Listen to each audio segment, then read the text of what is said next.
मेरे बच्चे, आज मैं तुम्हारे निकट कुछ ज़रूरी बात करने आई हूँ। यदि तुम मेरे संदेश को सुन रहे हो तो भूल कर भी तुम इस संदेश को आधा अधूरा छोड़ने की गलती मत करना, क्योंकि आज एक ऐसी ज़रूरी बात जो कि मुझे तुमसे करना अत्यंत आवश्यक है और तुम्हारा सुनना उससे भी ज़्यादा ज़रूरी है। और हम दोनों ही जिस बात को तुम्हें बताने वाले हैं, उन दोनों बातों को ही जानना तुम्हारे लिए बहुत ही महत्वपूर्ण है। इसलिए तुम बहुत ही ज़्यादा ध्यान से और धैर्य से हमारी बातों को सुनना। तुम इस प्रकार से समझो कि एक बच्चा बहुत ही ज़्यादा अच्छा होता है और एक बच्चा बहुत ही ज़्यादा शैतान। लेकिन माँ सबसे ज़्यादा सज़ा केवल उस बच्चे को देती है जो माँ के कहे के अनुसार ना चले और बार बार कुछ ऐसी गलतियाँ करता रहे जिससे कि माँ को क्रोध आए, क्योंकि माँ दोनों ही बच्चों को बराबर प्रेम करती है। लेकिन यदि माँ को इस बात का आभास होता है कि उसका एक बच्चा सही नहीं चल रहा और यदि वह इसी प्रकार से चलता रहा तो जीवन में उसे आने वाले समय में भारी कष्ट का सामना भी करना पड़ सकता है। यह भी माँ की विवशता होती है कि माँ अपने बच्चों का बुरा नहीं देख सकती और ना ही उनके जीवन में कुछ गलत होता देख सकती है।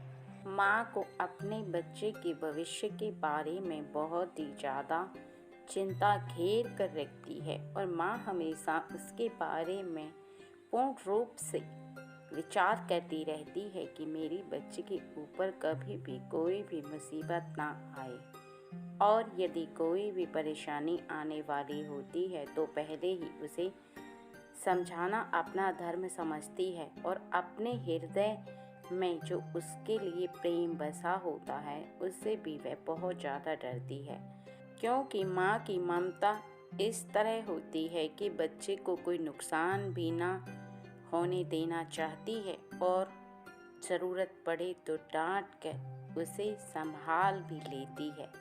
लेकिन कई बार बच्चा यदि कुछ बातों को ना माने तो उसके जीवन में कुछ ऐसा घटित होता है जिससे कि फिर माँ भी उस बच्चे की रक्षा ना तो कर पाती है और ना ही उसके वश में कुछ रहता है। लेकिन आज मैं तुम्हारी माँ पार्वती तुम्हें बताने आई हूँ कि आज जो मैं तुम्हें बताने वाली हूँ उससे तुम्हें डरना नहीं है, बल्कि मेरी बातों को समझना है। और आज मेरी बोली हुई बातें जीवन में तुम्हें बहुत काम आने वाली हैं, क्योंकि यह फैसला लेने पर तुमने स्वयं ही मुझे विवश किया है। उसके पीछे का कारण भी बताऊंगी और तुम्हें इस बात से पूर्ण रूप से अवगत कराऊंगी कि मैं ऐसा तुमसे क्यों कह रही हूँ, क्योंकि जीवन में ऐसे बहुत सारे बच्चे हैं मेरे जिनसे कि जाने अनजाने में कोई ऐसी गलती हो जाती है जिसके वो दोषी नहीं होते हैं, लेकिन वहीं दूसरे कुछ ऐसे बच्चे जो जानबूझकर ऐसे बहुत सारे कार्य कर रहे हैं जिनको देखकर मुझे बहुत ही ज़्यादा कष्ट होता है और मैं उन कार्यों को देखकर बर्दाश्त ही नहीं कर पा रही कि वो बच्चे ऐसे कार्य कैसे कर सकते हैं। यदि अनजाने में तुमसे कोई गलती हो गई या किसी के प्रति तुम्हारा भाव अनजाने में कुछ है, तब माफ़ी के योग्य होता है और उसमें भी मुझे इस बात का आभास रहता है कि तुमसे अनजाने में यह गलती हुई है, लेकिन जानबूझकर की गई गलती से तुम अपने आप को पाप का भागीदारी बनाते हो। इसलिए तुम्हें यह बात समझना होगा कि यदि तुम इन 5 कार्यों को जो मैं बता रही हूँ उनको यदि जानबूझकर करते हो तो मैं यह फैसला ले चुकी हूँ कि तुम्हें मैं दंड अवश्य दूंगी।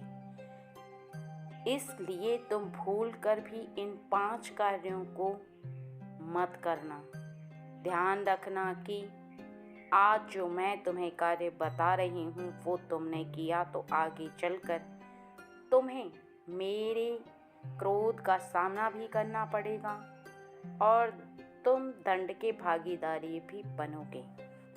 सबसे पहला कार्य है, यदि तुम बार बार माता पिता का अपमान करते हो, उनसे क्रोधवश बात करते हो, उनका मान सम्मान नहीं करते, उनका कहना नहीं मानते, वो जैसे कहते हैं तुम विपरीत बोलते हो या उनकी बोली को काटते हो, अर्थात वो जो कहते हैं तुम सुनने से पहले ही फटाक से जवाब दे देते हो, तुम उनकी बातों को समझना ही नहीं चाहते, केवल अपने अहंकार वश जी रहे हो, तुम्हें ऐसा आभास हो रहा है कि तुम बहुत ही ज़्यादा बुद्धिमान हो और उनके पास बुद्धि की कमी है, तो तुम गलत हो।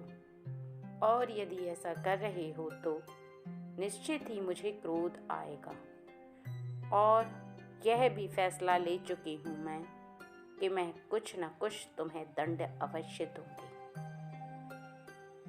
लेकिन एक बात को और ध्यान रखना कि यदि तुम्हारे माता पिता तुम्हारे समक्ष रोएं, परेशान हों तुम्हारी वजह से, तो यह तुम्हारे लिए सबसे दुखद बात है, क्योंकि किसी के माता पिता को उसकी वजह से कष्ट नहीं होना चाहिए। क्योंकि मैंने तुम्हें इस पृथ्वी पर ज़रूर भेजा है, लेकिन उनके माध्यम से तुम आए हो, इसलिए प्रथम जगह उनकी है, उसके पश्चात ही किसी और को तुम्हें जगह देना है। और दूसरा यह कि तुम कभी भी जीवन में भोजन का अपमान करते हो, अर्थात भोजन को यूं ही फेंक देते हो नालियों में या किसी ऐसी गंदी जगह में, तो निश्चित ही मुझे क्रोध आएगा। क्योंकि जो लक्ष्मी के रूप में तुम्हारे घर में वास करती है वो अन्नपूर्णा लक्ष्मी, उसका यदि तुम निरादर करोगे तो मुझे क्रोध दिलाओगे। अन्न तुम्हारे जीवन में सबसे ज़्यादा महत्वपूर्ण है, उसी प्रकार लक्ष्मी भी तुम्हारे जीवन में सबसे ज़्यादा महत्वपूर्ण है और तुम्हें अन्न का कभी भी अपमान जानबूझकर नहीं करना चाहिए। इस बात को हमेशा ध्यान रखो। और तीसरी बात यह है कि यदि तुम गाय को लात से मारते हो तो निश्चित ही मुझे क्रोध आएगा। इसलिए भूलकर कभी भी जिसके अंदर स्वयं मेरा वास है उसको लात से कभी भी मत मारना और ना ही उसके साथ गलत व्यवहार करना। इस बात को ध्यान रखना। और चौथा यह कि जीवन में कभी भी किसी भी स्त्री को या किसी भी बच्चे का अर्थात कन्या का मान सम्मान तुम्हारी वजह से कम नहीं होना चाहिए। और यदि किसी का मान सम्मान तुम्हारी वजह से कम हुआ तो मुझे निश्चित ही क्रोध आएगा। क्योंकि यदि अनजाने में तुमसे ऐसा हुआ तो कोई बात नहीं है, लेकिन जानबूझकर षड्यंत्र रचकर अपने मनगढ़ंत कार्यों को करोगे तो निश्चित ही तुम मुझे क्रोध दिलाओगे। इसलिए भूल कर भी तुम ऐसा मत करना। इस बात को ध्यान रखना कि तुम अपने जीवन में कभी भी इन गलतियों को जानते बूझते नहीं करोगे। और पांचवी बात यह है कि तुम्हारे जीवन में यदि तुम कष्टों को भोग रहे हो, तुम बहुत ज़्यादा परेशान हो, लेकिन तुम्हें वो चीज़ प्राप्त नहीं हो रही जो तुम्हें प्राप्त होनी चाहिए, तुम पूर्ण मेहनत कर रहे हो लेकिन अभी भी तुम उसे प्राप्त नहीं कर पा रहे, जिसके लिए बार बार प्रयास करते हो, तो भी तुम किसी और की किसी चीज़ को छीनने या चोरी करने का प्रयास कभी मत करना, क्योंकि छीनी गई चीज़ और चोरी की गई वस्तु को यदि तुम किसी से हड़प भी लेते हो तो वो तुम्हारे भाग्य में नहीं रहती। निश्चित ही जो चीज़ तुम्हारे भाग्य में नहीं है वो तुम्हारे पास से तुरंत चली जाएगी और कभी तुम्हारे पास नहीं रहेगी। तुम्हारे पास केवल वही वस्तु रहेगी या वही चीज़ रहेगी जो कि तुमने खुद मेहनत करके कमाई है, तुमने दिन रात एकत्र करके उसे प्राप्त किया है। इस बात को ध्यान रखना कि जीवन में कभी भी ऐसे कार्य को कदापि मत करना, क्योंकि जो नियम के विरुद्ध है, यदि उनमें से किसी भी एक कार्य को तुम करते हो तो मैं फैसला ले चुकी हूँ और तुम्हें भी इस बात से अवगत कराना चाहती थी कि तुम्हें इस बात का पता रहे कि यदि तुमने इनमें से कोई भी एक गलती की तो तुम्हें मेरे क्रोध का सामना करना पड़ेगा। मैं तुम्हें दंड के रूप में कुछ ना कुछ अवश्य दूंगी, लेकिन यदि तुम जानबूझकर इन गलतियों को नहीं करोगे, तुमसे अनजाने में यदि इनमें से कोई भी गलती हो जाती है तो तुम माफ़ी मांगोगे तो मैं तुम्हें माफ़ कर दूंगी, लेकिन जानबूझकर यदि कुछ ऐसा किया तो निश्चित ही तुम्हें तुम्हारे जीवन में इसका परिणाम भोगना होगा।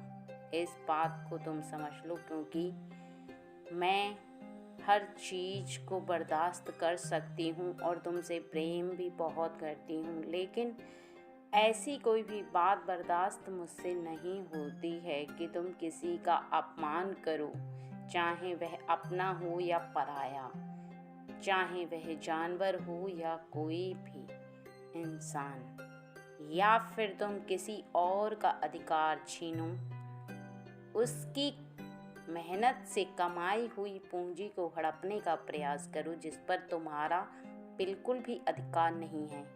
यदि तुम्हें कोई चीज़ चाहिए तो अपनी मेहनत से प्राप्त करना सीखो और किसी भी चीज़ के पीछे तुम भी उतनी ही मेहनत करो जितनी कि उस व्यक्ति ने उसको पाने में की थी। मुफ्त में बैठे बिठाए किसी भी चीज़ को हासिल करने का प्रयास भूल कर भी मत करो, क्योंकि यदि कोई भी इंसान किसी चीज़ को अर्जित करने के लिए मेहनत करता है, पसीना बहाता है, तब उसका उस पर अधिकार हो जाता है। लेकिन यदि तुम गलत नज़र से उसे छीनोगे तो निश्चित ही तुम्हें मेरे क्रोध का सामना करना ही पड़ेगा। और इसके साथ साथ बाकी की बातें जो मैं तुम्हें बता चुकी हूँ उनको भूल कर भी मत करना, क्योंकि बाद में जब तुम्हें दंड देने की बारी आएगी तब तुम रोना शुरू कर दोगे और कहोगे कि माँ मुझे माफ़ कर दो, मुझसे गलती हो गई। तब कुछ नहीं हो पाएगा, क्योंकि जानबूझकर कई बार की गई गलतियों को भी मैं नज़रअंदाज कर देती हूँ, लेकिन अब नहीं।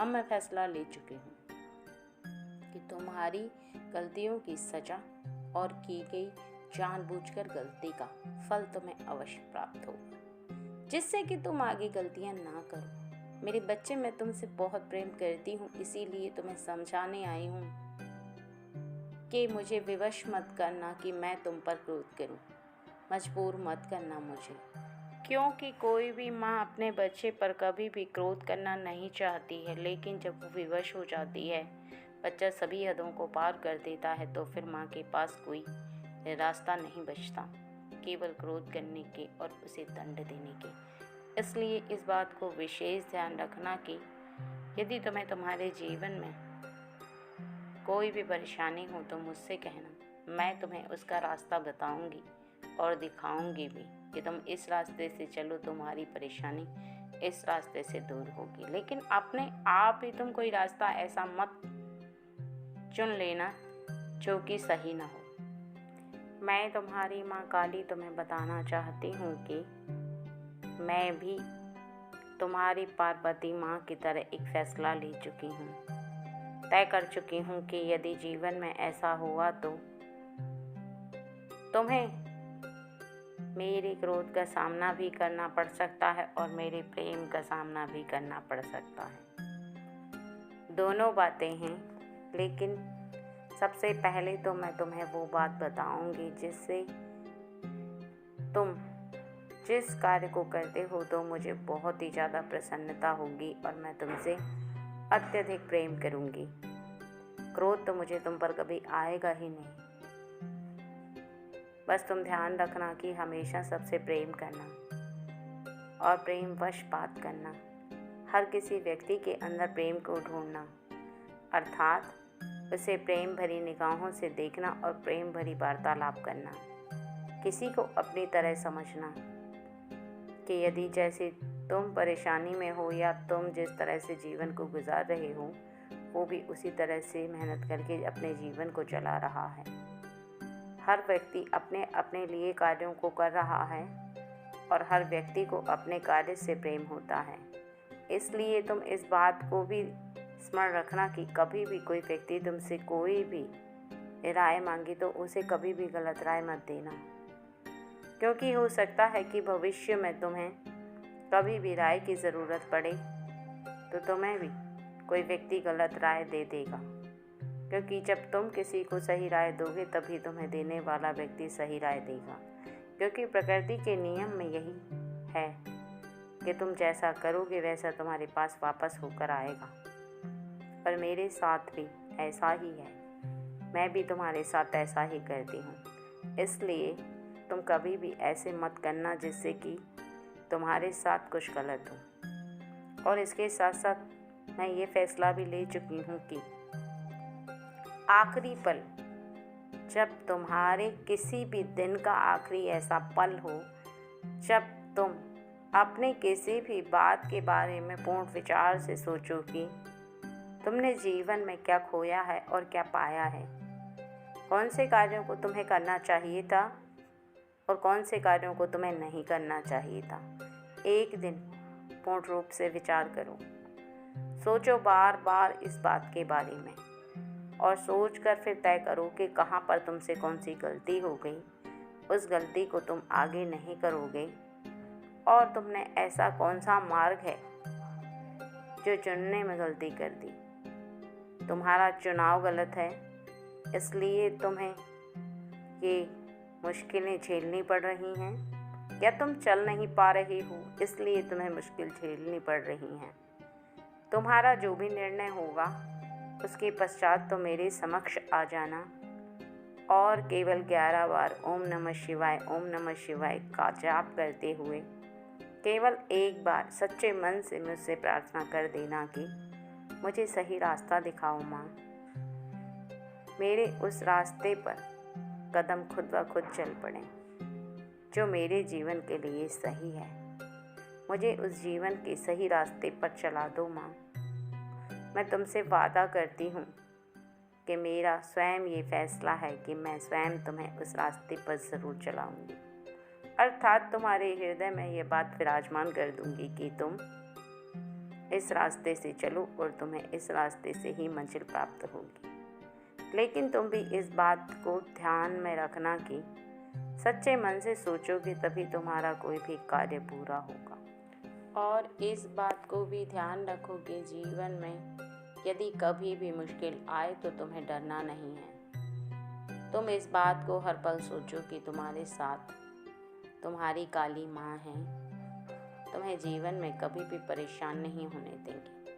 और कोई भी व्यक्ति यदि तुम्हारा कुछ बुरा करने आएगा तो निश्चित ही मेरे क्रोध का सामना करेगा, क्योंकि कई बार ऐसा होता है कि बहुत सारे व्यक्ति ऐसे होते हैं जो तुम्हें गलत मार्ग पर ले जाना चाहते हैं और तुम ऐसे मार्ग पर चल देते हो जहां से तुम्हारा लौटना भी नामुमकिन हो जाता है। लेकिन मैं स्वयं तुमसे वादा करती हूँ कि यदि कोई ऐसा व्यक्ति तुम्हारे जीवन में आएगा तो तुम्हारे जीवन में वो तुम्हारा कुछ नहीं बिगाड़ पाएगा। जीवन में हमेशा जो इंसान किसी भी ऐसी बात से डरता है कि किसी को कोई कष्ट ना हो, किसी के प्रति उसके हृदय में गलत भावना उत्पन्न ना हो, अर्थात सबके सामने झुकने का प्रयास करता है, वो कोई कमज़ोर इंसान नहीं होता बल्कि बहुत ज़्यादा शक्तिशाली होता है। बहुत ज़्यादा शक्ति चाहिए होती है सबसे प्रेम करने के लिए, किसी के सामने झुकने के लिए और किसी को अपना बनाकर इंसान से इंसान को जोड़े रखने के लिए। वो व्यक्ति सबसे ज़्यादा शक्तिशाली होता है। और यदि तुम अपने जीवन में किसी भी ऐसे कार्य को करके सोचते हो कि तुम किसी भी इंसान को इंसान से दूर करके तुम्हारे पास बहुत ज़्यादा बुद्धि है, तुम बहुत ज़्यादा चालाक हो, होशियार हो, होशियारी में तुम्हारे कोई कमी नहीं है, लेकिन तुम इस बात को समझना भूल जाते हो कि ये तुम्हारी होशियारी नहीं है, तुम्हारी बेवकूफ़ी है। क्योंकि इंसान से इंसान को अलग करना, दूसरों के बारे में चुगली करना, द्वेष भावना रखना और गलत भाषा बोलना, ये कोई भी व्यक्ति कर सकता है। ठीक उसी प्रकार यदि एक इमारत की कुछ ईंटें नीचे से निकाल दो तो पूरी की पूरी इमारत 2 मिनट में गिर जाएगी, लेकिन उसे ईंट पर ईंट रख के बनाने में सदियों लग जाएंगी। उसी प्रकार है, रिश्तों को जोड़े रखना बहुत मुश्किल है और तोड़ना बहुत आसान। इसी प्रकार किसी के हृदय को भी जो प्रेम से भरा है उसे तोड़ना बहुत आसान है, लेकिन उसे जोड़े रखना, उसके लिए समर्पण का भाव चाहिए, अर्थात झुकाव चाहिए। और यदि तुम्हारे हृदय के अंदर झुकाव है तो इस संसार में हर व्यक्ति तुमसे प्रेम करेगा और हर व्यक्ति के बसा हृदय में विराजमान प्रेम शक्ति, दैवी शक्तियाँ सभी के हृदय में विराजमान होकर तुमसे प्रेम करेंगी। और जब इतनी सारी दैवी शक्तियाँ तुमसे प्रेम करेंगी तो क्या तुम्हारे जीवन में कोई भी कार्य अधूरा रहेगा? क्या तुम किसी भी कार्य में असमर्थ रहोगे? नहीं मेरे बच्चे, बल्कि सभी कार्य तुम्हारे पूरे होते चले जाएंगे। और यह भी सच है कि तुम जब जब किसी कार्य को करना प्रारंभ करते हो तो तुम्हारा मन उस कार्य के बारे में जो विचलित होता है, ये शक्ति जब तुम्हारे पास आएगी तो तुम्हारा मन बिल्कुल भी विचलित नहीं होगा, बल्कि शक्तिशाली मन को यह विश्वास होगा कि तुम्हारे साथ दैवी शक्तियों के साथ साथ सभी इंसान तुम्हारे साथ हैं। वो हर व्यक्ति तुम्हारा साथ दे रहा है जिसका साथ तुम पाना चाहते हो। जिसको अपना समझोगे वो भी तुम्हें अपना मानेगा। और यदि तुम्हें किसी की सहायता की आवश्यकता होगी तो वो व्यक्ति भी तुम्हारे समक्ष आकर सहायता अवश्य करेगा, क्योंकि तुम्हारा समर्पण का भाव ही तो उसे तुम्हारे पास ले आएगा। क्योंकि ये जो प्रेम है ये आकर्षित करता है हर इंसान को और मजबूर कर देता है कि तुम जब कोई भी बात उससे बोलो या तुम किसी भी परेशानी में हो तो वो तुम्हारा ख्याल रखे। अर्थात वो जीवन साथी भी हो सकता है और वो तुम्हारा प्रेमी भी हो सकता है, वो दुनिया का कोई भी इंसान हो सकता है। उसके लिए किसी की दायरे की ज़रूरत नहीं है, बल्कि तुम्हारे प्रेम की ज़रूरत है, उस प्रेम की जो वो तुमसे करता है या तुम उससे करते हो। जीवन में इस बात को हमेशा स्मरण रखना कि यदि तुम बार बार किसी की तरफ झुकाव रख रहे हो तो खुद को कभी भी पागल बेवकूफ मत समझना या कभी भी खुद को कमजोर मत समझना, बल्कि तुम सबसे ज्यादा शक्तिशाली हो और तुम्हारे जितना शक्तिशाली इंसान कोई नहीं है। क्योंकि इंसान को यह बात समझना थोड़ा मुश्किल पड़ती है कि वो झुक रहा है तो वह कमजोर है या बलवान है, बल्कि वो बहुत ज़्यादा शक्तिशाली होता है। जीवन में किसी के प्रति प्रेम रखना और उसकी बात को मानना, इसके लिए बहुत बड़ा हृदय चाहिए। और मैं भी ये फैसला कर चुकी हूँ कि जब तुम ऐसे भाव को रखोगे तो तुम्हारे जीवन में भी तुम्हें वो सब प्राप्त होगा जो तुम लोगों को दोगे। जैसा भाव तुम दूसरों के साथ रखोगे वैसा ही तुम्हें प्राप्त होगा। प्रेम, सहायता और शक्ति, ये तीनों चीज़ मिलकर तुम्हें जीवन में बहुत आगे तक ले जाएंगी। जहाँ तक तुम सोचते भी नहीं हो वहाँ तक जाने में तुम्हारी मदद करेंगी। लेकिन कभी भी किसी के प्रेम भरे हृदय को तोड़ने का प्रयास मत करना, क्योंकि उस हृदय में मेरा वास है। और यदि तुम उसको तोड़ दोगे तो साक्षात तुम मेरी मूर्ति को तोड़ दोगे। क्योंकि हर व्यक्ति मुझसे प्रेम करता है। हर व्यक्ति के भाव किसी के लिए कुछ भी हों, लेकिन ईश्वर की शक्ति के लिए प्रेम से भरे होते हैं। वो भाव होते हैं कि ईश्वर की शक्ति पर हर व्यक्ति विश्वास रखता है। ये भी विश्वास रखता है कि उसके जीवन में जो परेशानी होगी तो दैवी शक्तियाँ ही उसे उस परेशानी से निकालेंगी। इसीलिए उसका समर्पण का भाव होता है। और यदि तुम ऐसे व्यक्ति को कष्ट पहुंचाने का प्रयास करोगे तो निश्चित ही तुम स्वयं भी कष्ट के भागीदारी बन जाओगे। उसमें फिर मैं चाहकर भी कुछ नहीं कर पाऊंगी, क्योंकि नियति में लिख जाएगा कि तुम्हें कष्ट भोगना है तो भोगना है। क्योंकि प्रकृति के चलते और प्रकृति के नियमों के चलते मैं भी बाध्य हो जाती हूँ और विवश हो जाती हूँ कि प्रकृति के कड़े नियमों के विरुद्ध यदि कोई भी कार्य कोई भी व्यक्ति करता है तो उसे प्रकृति के क्रोध का सामना भी करना पड़ता है और भोगना भी पड़ता है। उसमें कोई भी दैवी शक्ति कुछ नहीं कर सकती, क्योंकि प्रकृति के नियम केवल तुम्हारे कर्मों पर चलते हैं। जो कर्म तुम करते हो उसी के फल स्वरूप तुम्हें फल प्राप्त होता है, और जैसे जैसे आगे तुम करते चले जाते हो वैसा वैसा फल तुम्हें प्राप्त होता जाता है। इसलिए करने से पहले 100 बार सोचो कि तुम्हें कौन सा कार्य करना है और कौन सा नहीं, कौन सा सही है और कौन सा गलत। तुम्हारे इस तरह के भाव तुम्हें अपने जीवन में सही मार्ग पर ले जाएंगे, और वही मैं चाहती हूँ। क्योंकि मैं नहीं चाहती कि तुम एक ऐसे मार्ग पर चल दो जहाँ से तुम्हारा रास्ता कांटों से भरा हो और मंजिल का तो पता ही ना हो, बल्कि रास्ता ऐसा होना चाहिए कि तुम्हें यह भी पता हो कि तुम कौन से रास्ते से जाने वाले हो और मंजिल तो तुम्हारे हाथ में है। इस बात का विशेष ध्यान रखना मेरे बच्चे के जीवन में कभी भी मेरे ऊपर से विश्वास मत खो। और इस बात को भी ध्यान रखना कि रास्ता तो मैं दिखा रही हूँ, लेकिन चलना तुम्हें है। रास्ता मैंने बता दिया है, उस पर एक एक कदम बढ़ाते चलो और मंजिल की चिंता मत करो। मैं हमेशा तुम्हारे साथ हूँ।